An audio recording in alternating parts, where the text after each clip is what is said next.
दूर किसी जंगल में टुनटुनी चिड़िया अपने पति रॉकी कबूतर व 2 बच्चों के साथ रहा करती थी। वो सब खुशहाल जीवन जी रहे थे, लेकिन होनी को कौन टाल सकता है। एक हादसे में टुनटुनी चिड़िया और रॉकी कबूतर की मौत हो जाती है। दोनों की मौत के बाद दोनों बच्चे अनाथ हो जाते हैं। कुकू अपनी बहन का बड़ा भाई था। वो अपने माता पिता की मौत के बाद अपनी बहन, माँ और बाप दोनों का प्यार दिया। उसे किसी चीज़ की कोई कमी नहीं होने दी। वो दोनों भाई बहन खुशी खुशी रहते हैं। धीरे धीरे समय गुजरता है और वो दोनों भाई बहन बड़े हो जाते हैं। अब कुकू को अपनी बहन की शादी की चिंता होने लगी। एक दिन रानो चिड़िया कुकू के घर आती है। कुकू बेटा, पास वाले जंगल में एक बहुत ही अमीर पक्षी है। उसके बेटे के साथ मैंने चिंकी के रिश्ते की बात चलाई है।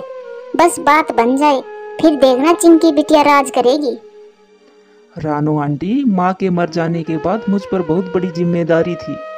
अब मेरी बहन की शादी अच्छे घर में हो जाए तो मैं चैन की सांस लूँ। मुझे मेरी बहन बहुत प्यारी है। मैं उसे हर खुशी देना चाहता हूँ। रानो आंटी, आप रिश्ते की बात आगे बढ़ाएं। कुकू बेटा, परिवार तो अच्छा है। अब अच्छे परिवार के लिए तुम्हें कुछ करना होगा बेटा। क्या करना होगा आंटी? कुकू बेटा, तुम्हें तो पता है कि अच्छे परिवार में रिश्ता जोड़ रहे हैं तो थोड़ा दहेज तो देना ही पड़ेगा। बेटा, एक मोटरसाइकिल, एक सोने की चैन, घर का फर्नीचर और 21,000 रुपए का कैश देना होगा। बस यही डिमांड है चिंकी के ससुराल वालों की। आंटी, आप रिश्ता पक्का कराओ, मैं कर लूँगा। मैं मेरी प्यारी बहन के लिए सब कुछ दूंगा। फिर रानो चिड़िया अपने घर चली जाती है। चिंकी जो नदी पर पानी पीने गई हुई थी वो भी वापस आ जाती है। कुकू ने कभी भी अपनी बहन को ये एहसास नहीं होने दिया कि वो गरीब है। चिंकी जो भी मांगती उसका भाई उसकी हर इच्छा पूरी करता। चिंकी, मेरी बहन रानो आंटी बहुत अच्छे व अमीर घर से रिश्ता करवा रही है तेरा। भैया, हम भी तो अमीर हैं, हम कौन से गरीब हैं। मेरे भाई के पास सब कुछ तो है, किस चीज की कमी है हमारे पास। कुकू अपनी बहन को कैसे बताता कि उसने तो अपनी बहन की इच्छा पूरी करने के बदले में अपनी हर ख्वाहिश को कुर्बान किया है। उसके पास तो इतने भी पैसे नहीं कि वो अपनी बहन को दहेज दे सके। रात को चिंकी सो जाती है और कुकू अपने घर के बाहर बैठकर सोचने लगता है, हे भगवान, मैं कैसे अपनी बहन के लिए दहेज का इंतजाम करूं। मैं अपनी बहन की शादी अमीर घर में करना चाहता हूं ताकि मेरी बहन को किसी चीज की कोई कमी ना रहे।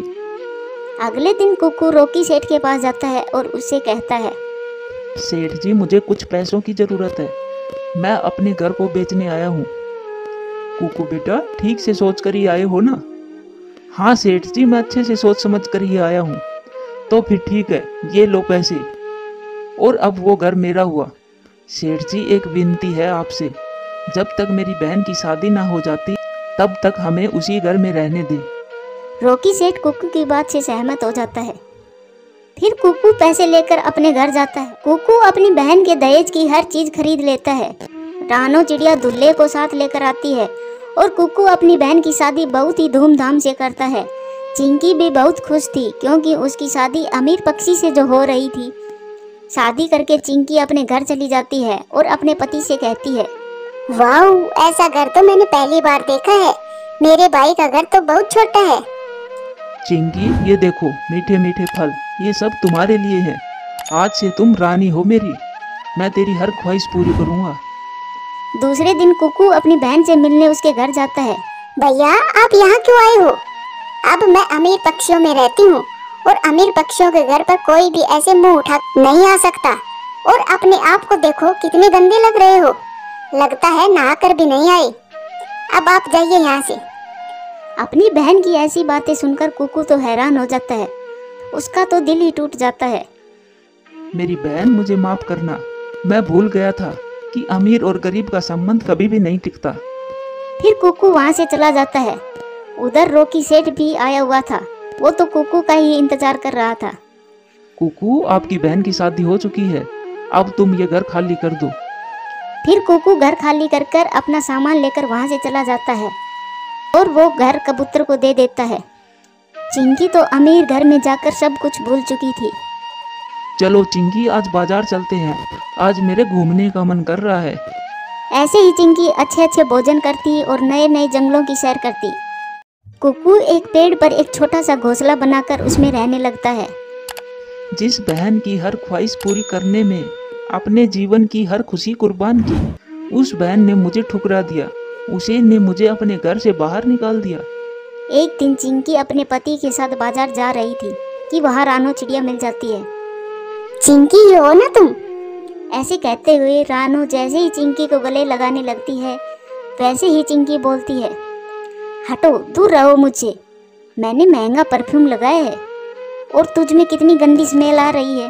चिंकी बेटा, तुम्हारी शादी मैंने ही करवाई है इस अमीर परिवार में। तुम तो अपनी औकात ही भूल गई। जिस भाई ने तुम्हारी शादी के लिए अपना घर ही बेच दिया, तुमने तो उसे ही बुला दिया। फिर मैं कौन होती हूँ? तुम्हारी जैसी चिड़िया बाद में पछताती है। रानो चिड़िया ये सब सुनाकर वहाँ से चली जाती है और चिंकी चिड़िया उसे देखती रह जाती है। चिंकी, क्या तुम्हारे भाई ने दहेज देने के लिए सच में घर बेच दिया था? नहीं, मुझे नहीं पता। अगर ये सच है तो मैंने मेरे भाई के साथ बहुत बुरा किया। मैंने तो अपने भाई को अपने घर से ही बाहर निकाल दिया। फिर चिंकी वहाँ से सीधी अपने भाई है, मगर वहाँ पर तो एक कबूतर था। ये घर तो कुकू ने तुम्हारी शादी से पहले ही मुझे बेच दिया था। अब कुकू एक पेड़ पर घोंसला बनाकर रह रहा है। चिंकी जल्दी से कुकू के पास जाती है। भैया, मुझे माफ कर दो। मैं नहीं जानती थी कि मेरी खुशियों के लिए तुमने क्या क्या किया है। मैं बहुत शर्मिंदा हूँ। मैंने उस भाई का मजाक बनाया जिसने अपनी खुशियों को गिरवी रखकर मुझे सारी खुशियाँ दी। भैया, मुझे माफ कर दो। नहीं नहीं मेरी बहन, आपने सही कहा था, अमीर और गरीब में कोई बराबरी नहीं होती। मैं यहाँ पर ठीक हूँ और जो भी मैंने तुम्हारे लिए किया वो मेरी जिम्मेदारी थी। मैं भगवान से प्रार्थना करता हूँ कि आपको हर खुशी दे। अब तुम जाओ अपने घर। फिर चिंकी रोती हुई वहाँ से अपने घर वापस आ जाती है, मगर शायद वो अपने आप को कभी माफ ना कर सके, क्योंकि उसने उस भाई का दिल तोड़ा था जिसने उसे हर खुशी दी थी।